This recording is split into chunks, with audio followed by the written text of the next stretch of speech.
Mr. President, Philip Smith, Chief Executive of RSA Ireland, Donna Morgan, Assistant Secretary of the Department of Transport, Tourism and Sport, Cricket Ireland committee representatives, valued members, distinguished guests, ladies and gentlemen. I'd like to recount to you a little story about my first day in Irish cricket in December 2006. I'd inched my way down the M50 in my hire car, taken the turn off at the Red Cow roundabout, parked in the windswept wintry car park, and made my way into Sport HQ.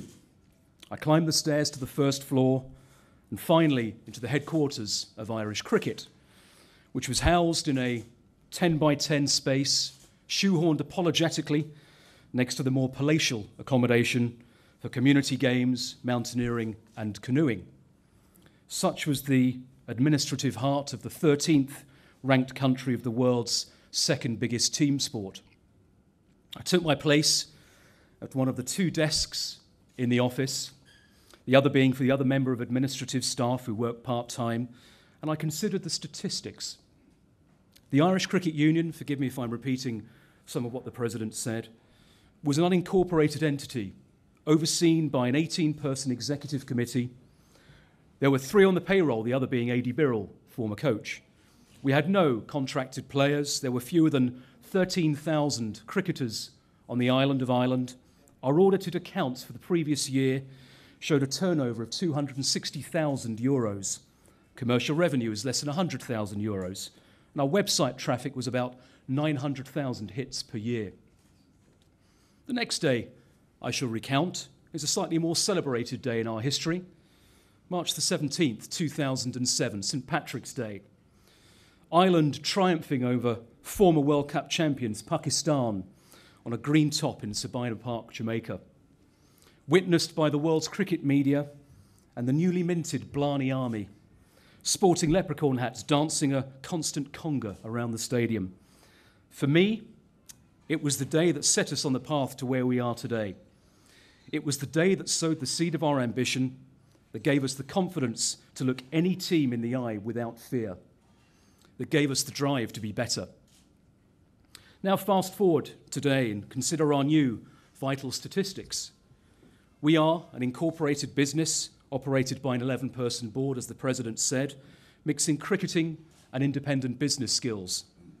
We are an employer of 17 people, and we contract with many more players. I'll come back to that later. We turn over €2.9 million, of which nearly 50% is non-grant related. We have 28,500 cricketers, and our website figures have grown to 12 million. In fact, more people logged on to irishcricket.org in August last year than it did in the entirety of 2008. We also have a bigger office. More intriguingly, while the GAA is holding a press conference at Spencer Dock, cricket is making a splash at Croker. But that's just the business. On the field, the statistics are better known. We reached the Super 8s of the World T20 in 2009, occupied 10th spot in the ICC ODI rankings for most of the last 4 years, won the Intercontinental Cup 3 times in succession, ended up 10th in the previous ICC Under-19 World Cup.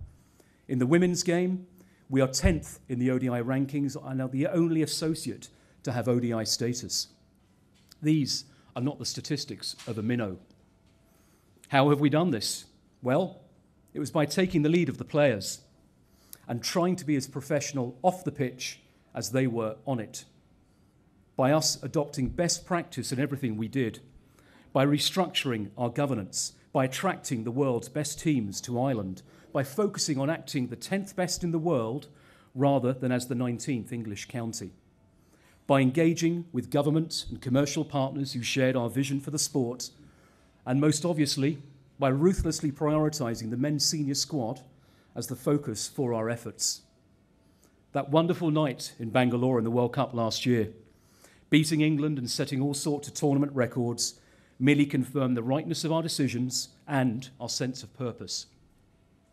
What is that purpose? Well, today, I'm announcing that Ireland intends to be a test country by 2020, nothing less.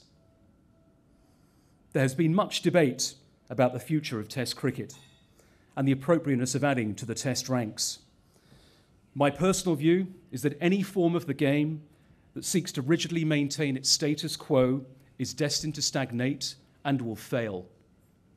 As long as the great and good of the game continue to refer to Test cricket as the pinnacle of the sport, it must be something to which we aspire. And as long as it is denied to Ireland, we shall continue to lose those players that seek that fulfilment. Therefore, the statement of this goal is not just a statement of our ambition, but also a means to preserve the future health of the sport in this country. If we are to look our players in the eye and seek to develop them to be the best, then it means that we must share the same aspirations as they do. If Test cricket is first rate, any other ambition is merely second rate, and all we shall be is a feeder system for England. With the talent on this island, with a growing passion for the sport, with a proven track record, that would be nothing less than a dereliction of duty. You may be interested to learn that since Ireland has begun to achieve all it has since 2007, we have not received a penny more from ICC than any other associate country in its high-performance programme to recognise those achievements. Nor have we been given any indication that our progress is worthy of an accelerated route towards full membership, in spite of frequent attempts to argue for such a pathway.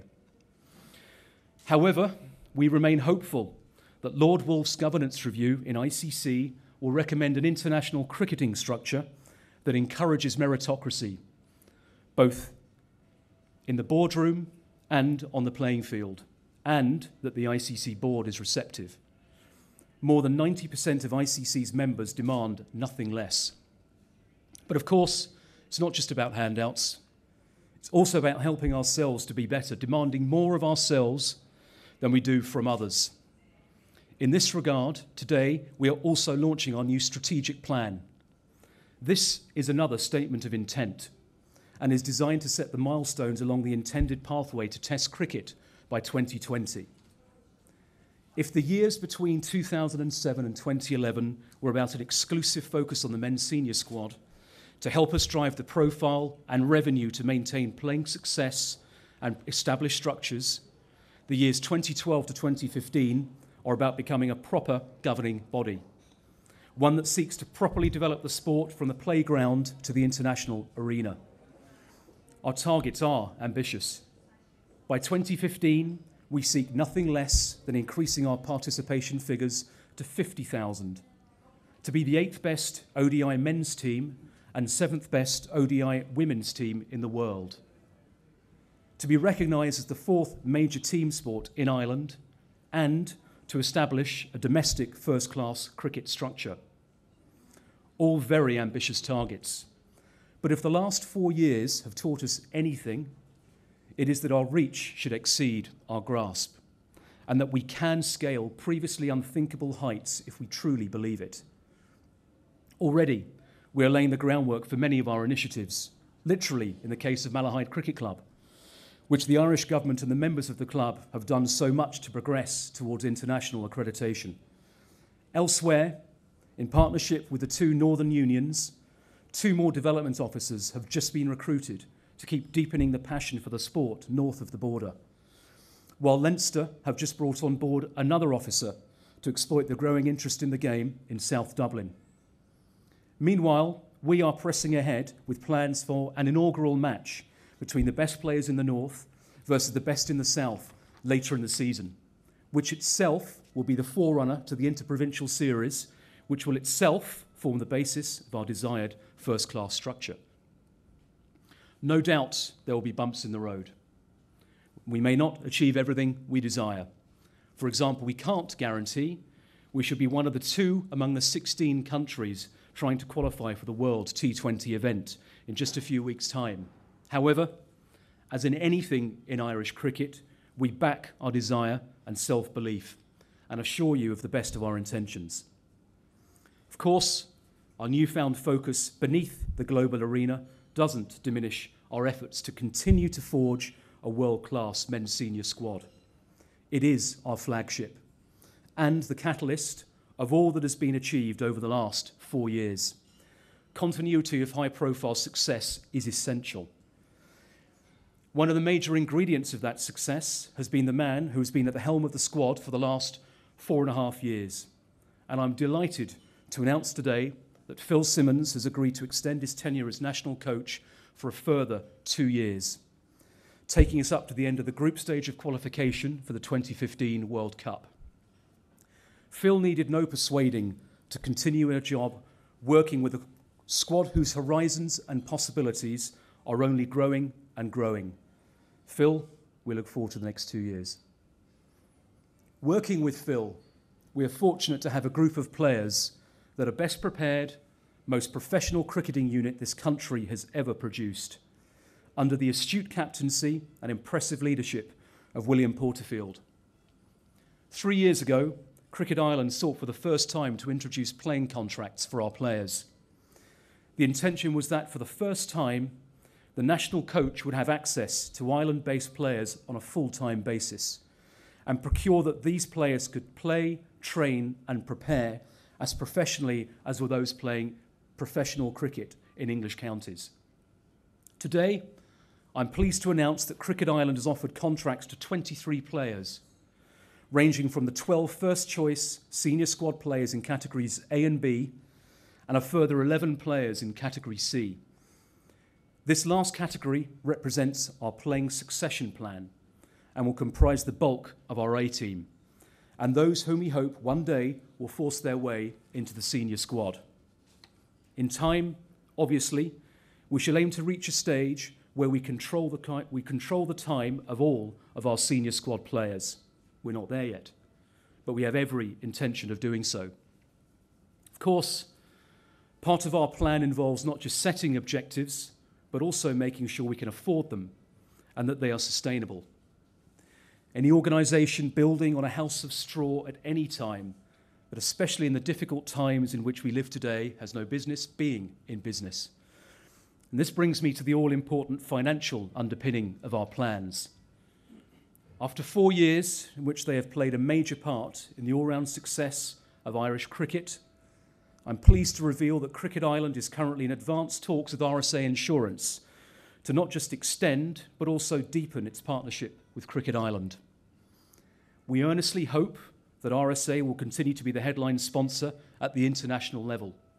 And indeed, we're also in discussion with RSA to garner their valuable support for a number of new initiatives at both a domestic and grassroots level, which will be geared directly to helping us reach the targets in our strategic plan. RSA maintains a 100% commitment to Irish cricket, and while still at the stage of dotting I's and crossing T's, we hope to make an exciting formal announcement in this regard in the very near future. I'd like to recognise the other important Phil in my life, Philip Smith, RSA's CEO, and say how incredibly excited we are with the prospect of continuing to work with you into the future. You've helped us achieve so much since we started working together, and we're all struck not just by your corporate support, but your own personal passion for the game, Philip. Thank you very much. I mentioned that RSA's involvement is hoped to be at all levels of the sport, but we can confirm that this will certainly extend to the continuation of support for our annual marquee match, which has been known as the RSA Challenge since 2009. We are fortunate also to have such strong support in both the England and Wales Cricket Board and Cricket Australia to facilitate such a headline fixture on an annual basis. And we extend our great thanks to both boards for encouraging the best associate teams to improve on the field of play. This year's RSA Challenge takes place at our northern home in Stormont, Belfast, on Saturday, June the 23rd. And I'm pleased to announce that tickets have gone on sale through both Ticketmaster and through the Cricket Ireland office. And further information is also available on irishcricket.org. I can already report there's been significant interest in this annual fixture. And if last year is a guide when tickets sold out within 5 months of the match against England, I would strongly urge people not to leave it too late. I'm also finally delighted to announce that Sky Sports has agreed to broadcast the RSA Challenge live, ball by ball. It is rare indeed that Sky puts its own cameras into a non-England fixture, and we believe that this is a sure sign of the growing interest in the Irish game and a further indication of the progress we're making. Thank you very much.